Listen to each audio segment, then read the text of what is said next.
আসসালামু প্রিয় দর্শক, আশা করি সবাই ভালো আছেন। দেশে প্রবাসে যে যেখান থেকেই আমাদের সাথে যুক্ত হয়েছেন সকলকে অসংখ্য ধন্যবাদ। দর্শক, রাজবাড়ী টিভি 24 কিন্তু সবসময়ই আপডেট নিয়ে থাকে। তা আমি কিন্তু ছিলাম রাজবাড়ীতে, আর আজকে কিন্তু চলে এসেছি আবারও শ্যামবাজার। তা বর্তমান বাজার কেমন যাচ্ছে সেটা কিন্তু আপনাদেরকে জানিয়ে দেব। আর প্রথমেই আমি চলে এসেছি আলুর ঘরে। তা দর্শক, আজকের বাজারটা আলুর দামটা প্রথমে কেমন আছে সেটা জানাবো। এই যে দেখতে পাচ্ছেন, এই যে আলু, তা কোন আলুর কত দাম সেটা কিন্তু আজকে সরাসরি আপনাদেরকে জানিয়ে দেব। আসসালামু আলাইকুম। ওয়ালাইকুম সালাম। কেমন আছেন? আলহামদুলিল্লাহ। বেচা কিনা কেমন হচ্ছে? আছে মোটামুটি ভালো, আলহামদুলিল্লাহ। মোটামুটি ভালো আছে, মোটামুটি ভালো। আপনার কাছে আমরা দেখতে পাচ্ছি এখানে তো অনেক প্রকারের যে আলু আছে, এখানে ডায়মন্ড আলু থেকে শুরু করে আপনার তো সকল প্রকার আলুই পাওয়া যায়। হ্যাঁ, আলু আর পেঁয়াজ। জি, আলু আর পেঁয়াজ। আর দর্শক, আমি কিন্তু আছি গাজী উজ্জ্বল বাণিজ্যালয়, না? জি, গাজী উজ্জ্বল বাণিজ্যালয়। আর আপনার সাথে যদি কেউ ব্যবসা করতে চায় কিভাবে যোগাযোগ করবে? আর ভিজিটিং কার্ড নাম্বার আছে, ভিজিটিং কার্ড দিয়ে দেব, আসবো, যোগাযোগ এখানে যে নাম্বারগুলো আছে এই নাম্বারে যোগাযোগ করলেই হবে। যোগাযোগ করলেই হবে। জি জি, ধন্যবাদ আপনাকে। তারপরে আমরা দেখতে পাচ্ছি এই যে এখানে আলু আছে। আলুর বাজারে কি অবস্থা? আলু 15-16 টাকা কেজি। এটা হচ্ছে 15 টাকা কেজি, 15 থেকে 16। 15 থেকে 16 টাকা কেজি দরে যাচ্ছে এই ডায়মন্ড আলু। এটা কোথাকার? শেরপুরের আলু। শেরপুরের আলু এটা। তারপর আমরা দেখতে পাচ্ছি এই যে আরেকটা আছে কাজিরাল স্টিক আলু। এটা কত করে যাচ্ছে? লাল আলু, এটা 14 টাকা, 14.5 টাকা। 14 থেকে 14.5 টাকা কেজি। তারপরে আমরা দেখতে পাই এটা কোন জায়গার? এটা বগুড়া, বগুড়ার আলু। তারপরে এই যে আরেকটা আলু দেখতে পাচ্ছি, এটা জয়পুরহাট। এটা হচ্ছে জয়পুর হাটের আলু। দর্শক, জয়পুর হাটের আলু কিন্তু আপনারা দেখতে পাচ্ছেন। আর এই আলুর দাম কত যাচ্ছে? দাম 14-14.5 টাকা। 14 থেকে 14.5 টাকা প্রতি কেজি দরে বিক্রি হচ্ছে, বস্তা কাটা। তারপরে আমরা দেখতে পাচ্ছি এখানে যে আরেকটা আলু আছে। এই আলুটা কোথাকার? এই আলু শেরপুরের আলু। তা এর বাজারটা কেমন যাচ্ছে? এই 50 পয়সা কম বেশি। আলু সাইজ কালারের উপর হইলো দাম। কালারের উপর হচ্ছে দামটা আসে। সাইজ ভালো হইলে আর কালার ভালো হইলে দাম একটু বেশি। কালার বেশি বড় না মিডিয়াম? মিডিয়াম থাকলে দামটা একটু ভালো পাওয়া যায়, না? ভালো পাওয়া যায়। তা আপনাকে অসংখ্য ধন্যবাদ আমাকে হেল্প করার জন্য। দর্শক, দেখতেই পাচ্ছেন এই যে রসুন আর পেঁয়াজ। তা বর্তমান বাজারে এই নতুন রসুনের দামটা কেমন আছে সেটাও কিন্তু আপনাদেরকে জানিয়ে দেবো। আর দর্শক, আরেকটা বিষয় সেটা হচ্ছে যে পেঁয়াজ আছে কিন্তু এখানে দিয়ে ওই পাশে সব জায়গায় কিন্তু এই যে পেঁয়াজ, এই দেখেন পেঁয়াজের কালার কিন্তু অসাধারণ। কিন্তু এই পেঁয়াজ খাচ্ছে না, সেরকম দাম পাচ্ছে না কৃষকরা এসে কিন্তু একবারে পুরাই শেষ হয়ে যাচ্ছে।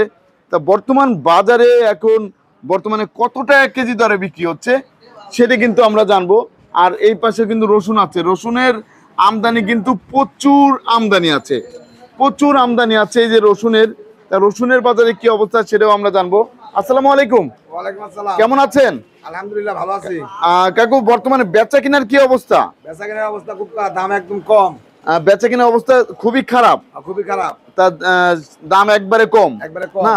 নতুন রসুন তো ভালোই আসতেছে। হ্যাঁ, নতুন রসুন। তা নতুন রসুন খাচ্ছে কেমন? খাচ্ছে খারাপ না, কিন্তু আমাদের কিনা লাগাইছি আমরা 350 টাকা কেজি কিনে আর বেচতেছি 70 টাকা কেজি, 65 টাকা কেজি, 70 টাকা কেজি এরকম। এই যে আমরা যে রসুনটা দেখতে পাচ্ছি এটা কত করে বিক্রি হচ্ছে? এটা এখানে বিক্রি হচ্ছে আপনার 75 টাকা। এটা কোথাকার রসুন? এটা এই যে ফরিদপুর রসুন, ফরিদপুরের শরীয়তপুর জেলা। তা বর্তমানে 75 টাকা, 75 টাকা বিক্রি হচ্ছে। তারপরে ওই পাশে আমরা দেখতে পাচ্ছি এই যে আরেকটা রসুন আছে, এটা কত করে গেল? ওটা পাবনা, ওটাও 75 টাকা। এটাও 75 টাকা, 75 টাকা, এটাও 75 টাকা। তারপরে এই যে এই পাশে এই যে আরেকটা রসুন, এটা বিক্রি হয় না, এটা 70-72 টাকা, 75 টাকা বিক্রি হয়। 75 টাকা, এটাও 75 টাকা বিক্রি হচ্ছে বর্তমান বাজারে। এই চাচারা হচ্ছে নিয়ে আসছে, না? আপনার সাথে কথা বলবো। তারপরে আমরা দেখতে পাচ্ছি এই পাশে আরেকটা রসুন আছে, এটা বেচছে 70 টাকা করে বেচছে। এটা কত করে? 77 টাকা। এটা হচ্ছে 77 টাকা কেজি দরে বিক্রি হচ্ছে। দর্শক, দেখতেই পাচ্ছেন। তা বর্তমানে কিন্তু আপনার এই রসুনের আমদানিটা অনেকটাই বেশি। তারপরে আছে এই যে পেঁয়াজ।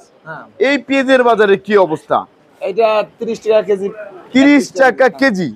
30 টাকা কেজি দরে বিক্রি হচ্ছে বর্তমান বাজারে। অনেক কমে গিয়েছে। এই পেঁয়াজটা কোথা থেকে আসতেছে? শরীয়তপুর জেলা থেকে। তারপরে আমরা দেখতে পাচ্ছি ওই পাশে আরেকটা যে পেঁয়াজ আছে, এই পেঁয়াজটা কোথা থেকে এসেছে? একই এলাকার একই এলাকার। এর দাম কত যাচ্ছে? ওই 31 টাকায়। 29 থেকে 31 টাকা। 31 টাকা কেজি দরে যাচ্ছে। হ্যাঁ। একবারে পানির চেয়ে কম দাম। পানির চেয়ে কম দাম দর্শক দেখতেই পাচ্ছেন। হ্যাঁ। আর হচ্ছে বর্তমানে এর যারা কৃষকরা এসেছে তাদের এখন কি অবস্থা? এখন অবস্থা খুব খারাপ। আপনারা মনে করেন 10,000 12,000 টাকা বীজ কিনে লাগাইছি, এখন বেচতেছি মনে করেন 1,000 টাকা কেজি, 1200 টাকা মন, 1,000 টাকা। বর্তমানে একবারে অবস্থা খুবই খারাপ। আপনাকে অসংখ্য ধন্যবাদ। এই যে কাকুর সাথে একটু কথা বলি। কাকু আসসালামু আলাইকুম, কোথা থেকে আসছিলেন? তা বর্তমানে ওইদিকে আপনার 1 বিঘা জমি চাষ করতে কত টাকা খরচ হয়েছে? 1 বিঘা জমি পেঁয়াজ লাগাই দিবার 1 থেকে 16 লাখ টাকা খরচ হয়েছে। জি জি। বেচা নামে 60,000 70,000। 60-70 হাজার। বেচা নামে তাহলে তো পুরাই শেষ আপনারা। পুরা লস খান, একদম পুরা লস খান। পুরো অর্ধেক লোকসান হয়ে যাচ্ছে না? লোকসান হয়ে যাচ্ছে। তাহলে এইবার যে এই যে লস খেলেন, সামনের বার কি আবার লাগাবেন? আমরা করি গৃহস্থালী সংসারী, আমরা তো লাগাইতে হইবই, লাগাইতেই হবে, এছাড়া তো কোনো কাজ নেই। এছাড়া কোনো কাজ নাই। এখন তাহলে সরকার যদি একটু আপনাদের পাশে দাঁড়াইতো তাহলে তো একটু ভালো হতো না? হয় বাইরের পেস্টটা না এলে যেমন এরকম দিত না, বাইরের পেস্ট এরকম সমস্যাটা হইতো না। হতো না। ধন্যবাদ আপনাকে। তারপরে এই যে আরেকজন চাচা। আচ্ছা, আসসালামু আলাইকুম। আচ্ছা, কেমন আছেন? আপনি কি নিয়ে আসছেন? এই যে এই রসুনটা না, এই যে এই রসুন নিয়ে এসেছেন, তা বর্তমানে আপনাদের কি অবস্থা যদি একটু বলতেন? রসুন বর্তমান দাম ভালোই আছে, কিন্তু আমার রসুনটা নিচ্ছে না আর কি। খাচ্ছে না গো। তা কোথা থেকে নিয়ে আসছিলেন? আপনার থেকে। পাবনা থেকে। পাবনা কোথায়? ডালার চিনাখুড়া? না, ডালার স্যার। ঢালার চর। আমিনপুর থানা, হয়। ও, ঢালার চর থেকে এসেছেন। ঢালার চর। তা ওইদিকে 1 বিঘা রসুন চাষ করতে কত টাকা খরচ হয়েছে? রসুন দাম হিসাবে যে টাকা খরচ হয়েছে তাতে পোষায় আর কি। হ্যাঁ, তাতে পোষায়। তাতে পোষা যায়। পোষায়? তাতে একটু পোষাচ্ছে না? তাতে একটু পোষাচ্ছে। তা বর্তমানে তাহলে এইভাবে বিক্রি করলে আপনাদের একটু চলবে নাকি একটু দাম বেশি পাইলে? ইস্তেমালের সারের দাম বেশি পেলেই ভালো হয়। জি জি, বেশি পাইলেই ভালো হয়। তা আপনাকে অসংখ্য পেঁয়াজের ধন্যবাদ। আমার দেশে ওই একই রকম অবস্থা। জি জি, অর্ধেক অর্ধেক খরচ করছে, অর্ধেক করছে। অর্ধেক উঠছে, কিন্তু রসুনে এরকম সেরকম সমস্যা নেই। এখন তো এইবার তো আমি আপনাদের পাবনাতে গিয়েছিলাম, তা গিয়ে দেখেছি বেশিরভাগ তো পেঁয়াজি লাগাইছে, রসুন খুবই কম লাগানো হয়েছে। আর রসুন তো হয় নাটোরে হচ্ছে বেশি রসুন হয়, তাই তো? আপনাকে অসংখ্য ধন্যবাদ আমাদের সাথে থাকার জন্য। জি, সুজানগরের দিক বেশি না? জি জি, আমি গিয়েছি ওদিকে। আপনাকে ধন্যবাদ ভাই। তা দর্শক, আপনারা কিন্তু জানতেই পারলেন আজকের বাজারে আলু, পেঁয়াজ, রসুনের দামটা কেমন ছিল। প্রতিদিনের বাজারে নিত্য নতুন আপডেট পেতে আমাদের সাথেই থাকুন। আসসালামু আলাইকুম।